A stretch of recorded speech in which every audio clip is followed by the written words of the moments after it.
Welcome to Season 4 of Might in Motion, the podcast that champions motivation, momentum, mindfulness, and might. I'm Mariana Kinney, your host, bringing you conversations with inspiring leaders and innovators who challenge the status quo and push boundaries in their careers and lives. Whether you're here to grow, lead, or ignite your own journey, we're here to keep you moving forward. Let's dive in. Jeni Golomb, a former chief marketing officer and Harvard MBA, founded GLASSBRKR to help women break through barriers, build confidence, and achieve career success. Drawing on a wealth of real-world executive leadership experience, Jeni offers tailored coaching, strategic job navigation, and transformative workshops specifically designed for women leaders. Her clients consistently overcome obstacles, excel in their roles, and drive business growth. Whether you're looking to advance in your current role, navigate a job transition, or develop your leadership skills, GLASSBRKR can help you unlock your highest potential and deliver outstanding results. When she's not helping women shatter glass ceilings, Jeni indulges in her love for travel and wine. She also enjoys cheering on her two teenage sons at their track meets, where they consistently make her a proud mama. Jeni, I am excited to have you on Might in Motion. I'm so excited to be here. Thank you for the intro. Couldn't have said it better myself. You know, it's funny that you said that there's a passion for travel and wine, because last night I had the privilege of going to a badass women's event here in the Atlanta area, and it was a champagne tasting, and we were talking about travel to France and the region of Champagne, right? Like how this gentleman actually imports and keeps the temperature cold from an import perspective, which levels up the whole taste of the champagne.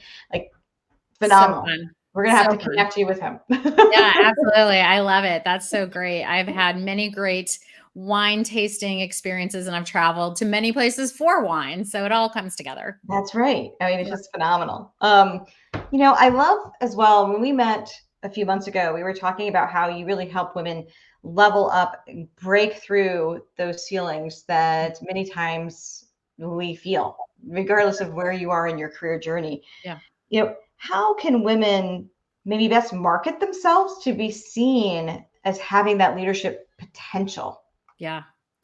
I mean, it's such a great question. I think women in general, not always, in general, and more often than men,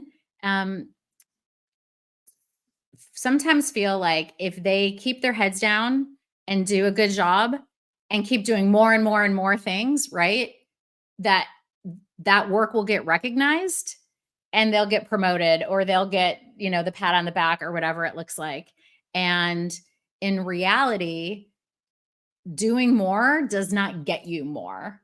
And in fact, the number one problem that my clients come to me with is I keep doing more and more and more, and I'm not reaching whatever level of success it is they're looking for. And the first thing that I teach them is prioritization, and it's do less to get more. And research shows this, right? Like research shows if you're working more than 45, maybe 50 hours a week, your productivity, your creativity, your critical thinking skills all start to plummet after you do all of that.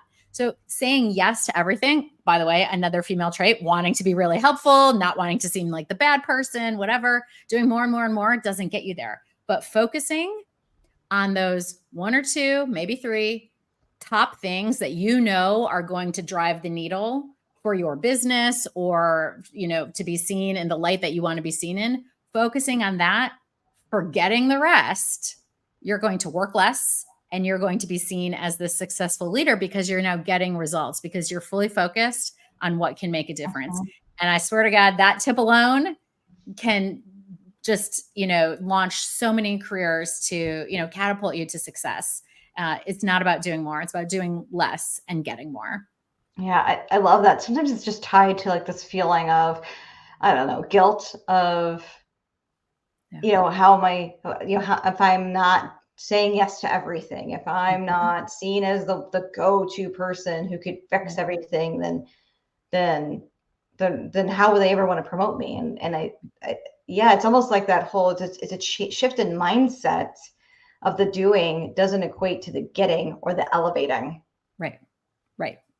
Absolutely. And, you know, if you're doing all of the things, you're probably executing 100 things with mediocrity Mm, instead of 2 or 3 things with excellence. yeah. Yeah. And I would much rather be seen for the 2 or 3 things that I'm executing with excellence than, oh, she's the go-to, but she does 100 things with mediocrity. And I think that excellence gets recognized far quicker than more things, but done with mediocrity. Yep. Yeah. I Yeah. love that thought process. One of the things as well that you've commented on in LinkedIn and social media that I've seen you kind of, I don't know, resonate around in some of your newsletters and things like that that you post was around resiliency. And I always think of resiliency as being like a rubber band, right? Mhm. And you want to be able to kind of move back and forth and maintain the shape of that rubber band. Yeah. Um, how do you stay flexible and resilient when you're in the face of some kind of adversity? Yeah. Sister, I've seen lots of adversity in my life, both professional and personal and so forth. And for me, I think going back to one of your 4 M's, it's all about mindset, right? Mhm. And having that mindset that, first of all, I'm not the thing that happened to me or is happening to me, right? Whether it is I got laid off or, you know, whatever problem you're having at home or whatever that might be, you're not that thing. And so that is sort of one, you're not the challenge, you're dealing with the challenge.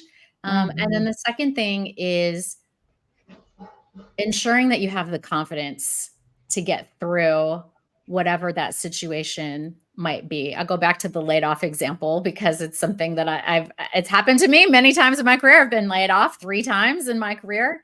And there is nothing that is a bigger blow to Mm. your confidence from a work perspective than getting laid off, especially in every time it's happened to me, I've been completely blindsided. Like I won an award on a Friday and then the following Wednesday I was laid off type of thing. Just completely blindsided.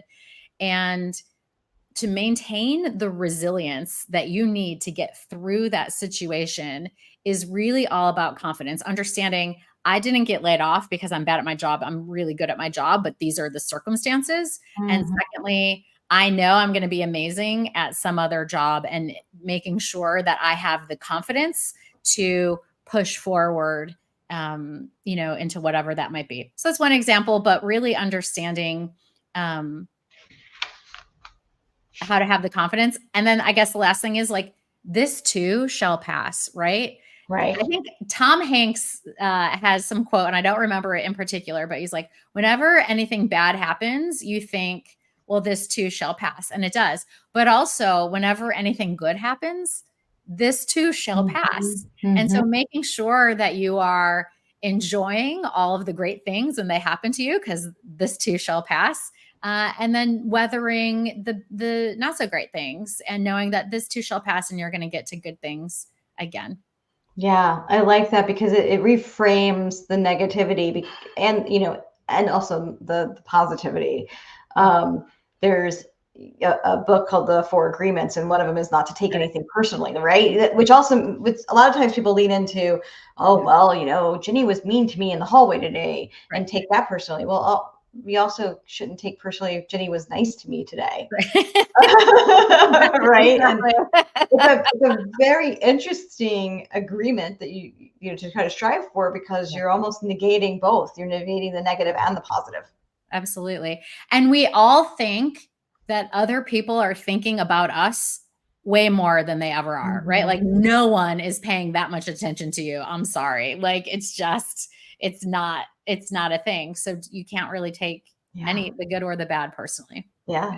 No, that is great advice. A lot of new managers, they can struggle with that. They can struggle with the taking these personally and that thought process of bad things will pass, but so will good things. Um, they also sometimes struggle with helping their teams develop faster, get the skill sets faster. And Mhm. one thing I heard you talk about or perhaps write about, but it struck me because you said the phrase get sticky for the learning. Yes. And I'm like, like I think about things from a technology, like how sticky can as a technology get into a company, right? Right. And now I'm like, whoa, I gotta think about that. Like, how do I get sticky for learning? What does that mean? Tell me more. Okay, first of all, I can take no credit for that phrase. That is from an amazing Harvard Business School professor that I had named Frances Fry. She's phenomenal. She's written books. She's started consulting firms. Like, look up anything Frances Fry, you won't be disappointed. But she was one of my very first teachers that I had when I was at HBS, or sorry, professors. And HBS uses the case method. So if you're not familiar, you read a case and then you show up to class and the professor leads a group discussion of about 90 people about the case, and you sort of walk your way through the whole thing till you get to whatever the lesson is at the end. And she was saying that, the reason why the case method works, the reason why they've used it for so long and so many other business schools have adopted it, is because it makes you sticky for the learning. And man, that obviously stuck with me because I used it in a blog post I wrote 5 years ago or something like that. And the idea is, if you just show up to a discussion and they talk about, here's a story, here's what's happened, here's what you do, it might be interesting. You might learn something and, whatever. If you instead have read the whole story, have thought about it, have put yourself into that manager's shoes and thought, gosh, what would I do in this situation? And think through whatever that might be, right or wrong, you're just thinking through it. When you show up to the conversation, your brain has now created some neural pathways around this idea, and you're able to remember better, participate more fully, come to the table with ideas and so forth. So that now when you figure out, well, here's what actually happened and here's the lesson to take away, you go, oh yeah, that makes a lot of sense. And maybe I was right, maybe I was wrong. That's not the point. The point is, that lesson is now more likely to stick with me. So that blog post that you read that I wrote, it's about how do you use that mentality to develop your team. And I always, whenever there's a problem, someone comes to me with a problem. Hey, Walmart decided they want to discontinue our product. Oh, hair's on fire, right? Run in.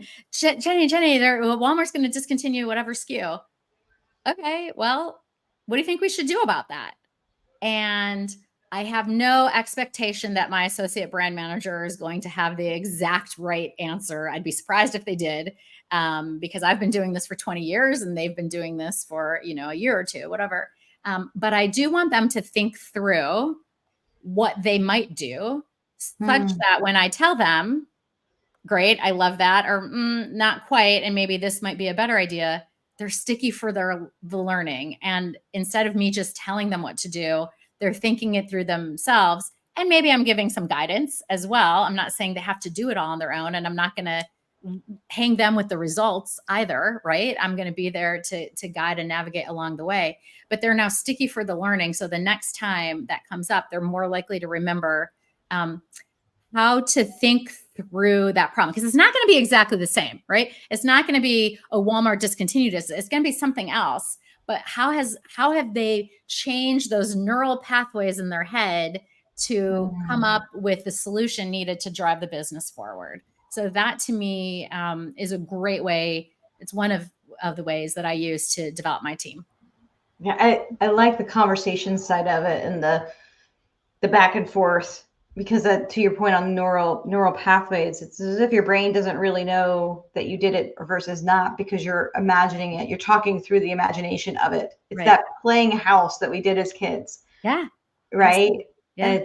It's a really interesting kind of thought process on that. And I like that, the concept of stickiness, because then to your point, it really does stick with you. You've actually learned something that you can then apply for a similar problem in the future. Yeah. And you know what? So in the framework that I've created for my one-on-one coaching clients, it's called the Drive Framework. And it's a way to kind of get leadership results. The V in Drive stands for visualization. And this is kind of a woo-woo type of thing, But it actually Michael Phelps is one of the, I think, most well-known people who did this, I guess. Before every race, he would visualize the entire thing, start to finish. How's it going to go? What happens if my goggles fill with water? What am I going to do? Like this whole thing. And research has shown that even from like a corporate America, marketing, whatever perspective, visualization still has benefits because you're creating those neural pathways and your brain doesn't necessarily recognize the difference between thinking about it and actually doing it. So again, the research shows that if you visualize what you're going to do, the outcomes you want and so forth, from a desk jockey perspective, right? Your performance is 35% greater than if you just go out there and do it. So I really encourage all of my one-on-one clients to do visualization exercises, but also to your point, we do role play as well, right? That's the playing house that you mentioned when we were kids, that role play. If you need to have a difficult conversation with your boss or someone you work with or so forth, like 0% chance you're going to get it out of your mouth right the first time, right?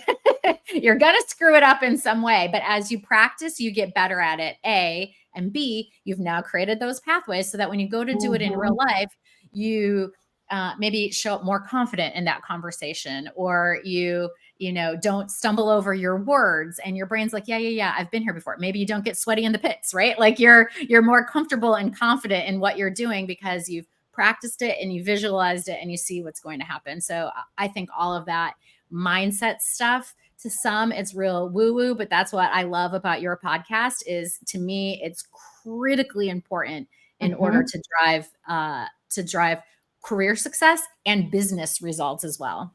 Oh yeah. I mean, that visualization, I even tell my kids about it. Like just, I'm nervous about my project that's due tomorrow. What I have to say. Okay, well, as you go to bed, close your eyes and imagine what it's going to be. Imagine it in a positive way. Right. Right. Yep. I've done the same thing before meetings where I knew, it's going to be a difficult meeting. And instead of saying that, I'm like, it's going to be a good meeting. It's going to be constructive. Yeah. It's going to be, growth generating, so that when I go in and it still might be a difficult conversation, my mindset is in a positive spin versus a negative spin. I love that. So I call that's one of the little confidence tools that I use. It's called the 3 C's: catch, cancel, correct. And so that's exactly what you're doing, right? You're catching yourself having those negative thoughts. You're canceling it. That's not right. That's not a true statement. And then you're correcting it with what the true statement or the positive statement might be. And I was actually just thinking last night as I was getting ready for bed, I feel like I want to turn this for my clients into a drinking game, but like with water, because then it will have the dual purpose of like hydrating you in addition to growing your confidence. But every time you have a negative thought, you catch yourself having a negative thought, take a sip of water and then correct yourself, cancel yourself and correct yourself with the right thing. And I think if you do that, you'd be surprised at how many times throughout the day, a little devil on your shoulder is speaking in your ear. And I mean, look, I am a super confident person. And yet, as I've been starting my own business and so forth, that little devil can get into my ear. Us reach more people and bring even more inspiring guests to the show. Let's keep building this incredible community together. And I think if you do that, you'd be surprised at how many times throughout the day, a little devil on your shoulder is speaking in your ear. And I mean, look, I am a super confident person. And yet, as I've been starting my own business and so forth, that little devil can get into my ear. Like, there's plenty of people who are already doing what you're doing, Jeni. Why do you think you're going to be successful at this? Or why do you think you're going to be any different in success? I think that's great advice. I love it. And I always like alliteration, obviously. So all those things resonate with me. Yeah. Some of the things I wrote down from our last conversation was 3 words. It was achievement, joy, and meaning. Yeah. And one of the questions that came to mind for me over the past week as I was thinking about this conversation is, how can managers help their teams feel or find this state so that they can create more of a community with their team faster. Because when I think of achievement and joy and meaning, I think of a positive community where people want to be together and they want to elevate each other. So what does those 3 words mean to you, and how does that impact team development? Yeah. First of all, those 3 words came from another HBS professor. Sorry, I feel like I'm dropping the H-bomb a lot on this podcast, but another HBS professor called Leslie Perlow. She's amazing. Her research is in, amongst other things, life satisfaction. And what her research revealed is that those 3 components, joy, achievement, and meaning, are the 3 components you need to some extent in order to be pretty satisfied with your life. And if you are high in achievement, but low in joy and meaning, you're still not going to be really satisfied with your life, no matter how much money you make or how many times you've been promoted. If you have no joy and no meaning, right? Mm-hmm. So that was super impactful when I read her research. She has a tool. And in fact, she's developing an app that will be available early 2025. So I think it maybe is just about to launch sometime soon. And you can go on and go through her little quiz, and it walks you through what your jam type is, and then how to increase your joy, achievement, and meaning to drive life satisfaction. So that's where that came from. How to use that to create team culture. To me, the most important way is to think about people as whole people, right? Mm-hmm. They're not just your employees. They're not just your cogs in the wheel. They are full people who have joy, achievement, and meaning in different ways in parts of their lives, and making sure that people have work-life flow, I call it. Yeah. I don't believe in work-life balance. I think that idea sets us up for failure. It creates a false dichotomy that they're pitted against each other. It makes it feel like if you're better at one, you have to be worse at the other in order to balance it out. And it also doesn't consider the fact that life is dynamic, right? Mm-hmm. And things move back and forth. I very rarely have a 50-50 split between work and home life. It's usually 40-60, maybe 70-30, but maybe sometimes it's 30-70 or 60-40, right? Like it flows back and forth between the two. And I think if you allow your employees to have that flow, it creates a better team culture. Now, look, if you are an underperformer and you are taking advantage and you're like 90% personal, 10% professional, okay, that's a problem, and we're going to deal with that. I don't know that I've ever dealt with that in my career. Of all of the people who have ever worked for me, everyone wants to do good at their job. Everyone wants to be a good performer. Everyone wants to deliver on whatever they're supposed to be delivering on. And they are a spouse or a parent or have ailing parents themselves, whatever it looks like, and they have home life things as well. So you have to be respectful of the flow, and give space for others to have joy, achievement, and meaning outside of work as well as inside of work. And by the way, you can't create joy for someone else. You can't create meaning for someone else. They have to know what they want, and you can maybe help them find it, but you can't make someone else happy. You can create a nice environment where maybe they will feel happy, but you can't make someone happy. Certainly you can't make everyone happy all of the time. That's for sure. Yeah. No, I like that. I like that thought process. I especially like the work-life flow. I'm a big fan of saying work-life integration. Yeah. Which means sometimes it's, a little bit more percentage on one versus the other, or, this whole environment of being able many times to work, remotely or from home can allow some of that integration to happen in a different way. Yeah. Which is why I hate the return to office movement, and I'm so against it. Luckily, I work for myself now, so that's not an issue, but I feel like that is a rough hit to work-life flow. Yeah, totally agree. So as we kind of come to the end of our conversation, I'd love for you to tell the audience more about GLASSBRKR and the Laid Off Launch Pad, which I know is new and upcoming and hitting newsstands soon, right? So tell us a little bit more about. Yes. So for Glassbreaker, as you mentioned in the beginning, I really was looking to add more meaning to my life, right? And after reading Leslie Perlow's research and so forth, and I went, what do I really care about? And I care a lot about gender equity in the workplace. And a lot of my social posts are about that because women leaders carry an invisible backpack as they're hiking up that mountain to the C-suite in corporate America. And there are also so many invisible barriers and hurdles that maybe you don't even recognize until you get there. So, I've had a couple different stints as chief marketing officer and have hit plenty of invisible barriers and roadblocks. And, I thought it doesn't have to be this way. How can I help other women leaders kind of avoid some of those things and accelerate their career and their journey to the C-suite? So that was the point of Glassbreaker. I do one-on-one coaching to help women executives. I do workshops for like women's ERGs at different companies, and working on group coaching as well. But then, what happened to several of my clients is they got laid off.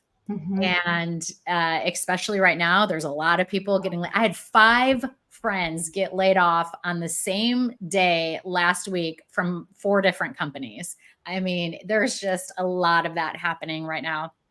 And of course, my clients, my friends turn to me because I've done that before. As I said, I've been laid off 3 times in my career.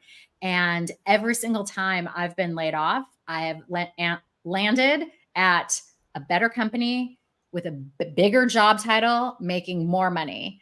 And that wasn't by accident, right? I had a system that I followed, a framework that I followed in order to get there. A lot of it is to do with confidence. A lot of it is to understand who you are and what you want, and then having the power to say no to those other things, right? A lot of times you get laid off, the first thing you want to do is like throw your resume to 10,000 people and take the first job that comes your way. You have to have the courage to say, no, I want the right thing for me.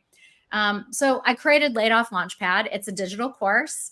And there's 6 modules that walk you through all of those different things with exercises and so forth that can help you transition from job loss to dream job. Super excited about it. Folks who have gone through the beta version of the course so far have found tremendous value in it. And I'm really excited about it because I feel like it expands my reach, my ability to help more people. And in a particular moment in their lives when they need help the most. Like I said, there's nothing that's a blow to your confidence like getting laid off and leaves you sort of flailing and it's a gut punch, not understanding like what happened. And your job is kind of a part of your identity. So when that goes away, how do you deal with that? Being able to kind of be a safety net for that and support people and literally launch them into something even greater is something I'm really excited about. That is awesome. And I'm sure people hearing that and hearing kind of your message today, right, are going to want to know, how do I connect with Jeni? What's the best way? Is it going to glassbreaker.com or your LinkedIn? Yep. What's the best way for people to connect with you? Yes, all of that. You can message me on LinkedIn. You can reach out on Glassbreaker. My email is Jeni, Jeni, at glassbreaker.com. And check me out. I'd be more than happy to have a conversation with anybody who's interested. That is awesome. And for those that are listening, it's Glassbreaker, GLASSBRKR.com. And just a great opportunity for you to really level up your leadership, level up how you approach maybe adversity and difficulties. Now, those of you that are my religious listeners, which I appreciate and love, you know that I have my pen. I'm always writing notes during these conversations. So Jeni, these are some of the big takeaways, golden nuggets that I wrote down today that resonated with me. So the first thing we talked a little bit about, females and these ceilings and some things that might hold people back from breaking through and being seen with that leadership potential. We talked about how, women think that, if they keep their head down and they do their job really well, they're going to be naturally like just recognized for it. And doing more, you said, doesn't necessarily equate to getting more. So focusing on those 1 to 3 top things that, are going to drive the needle in the direction that you need them to go will allow you to actually work less, but actually get bigger and better results. And so being excellent in those few things versus, mediocre in a million things is what sets you apart from your peers in a positive way.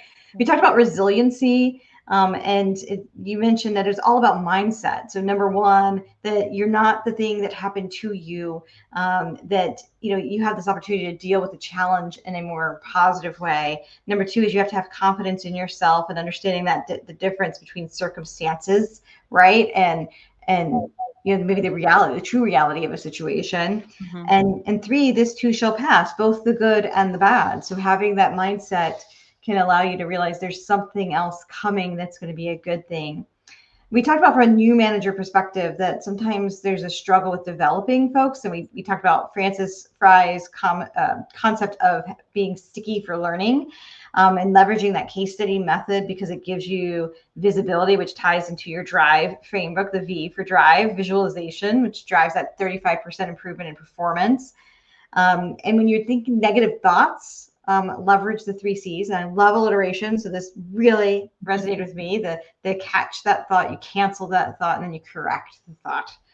And then another reference to one of your professors was Leslie Perlow, and the whole JAM concept of joy, achievement, and meaning.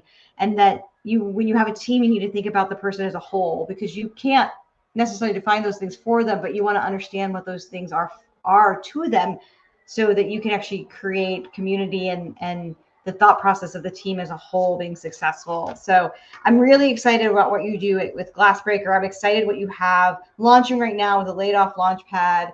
It's just really exciting things that are going to help women at different phases in their careers. And so just thank you so much for sharing your story and sharing more about what you do today. Yeah. Wow. We covered a lot. Thank you so much. That was a lot of fun. I appreciate it. Thank you for tuning in to this episode of Might in Motion. Remember, every step forward counts, and the power to create momentum starts with you. If you enjoyed today's conversation, please subscribe, share, and leave us a review. It makes a huge difference. Until next time, stay inspired, stay mindful, and keep moving with might.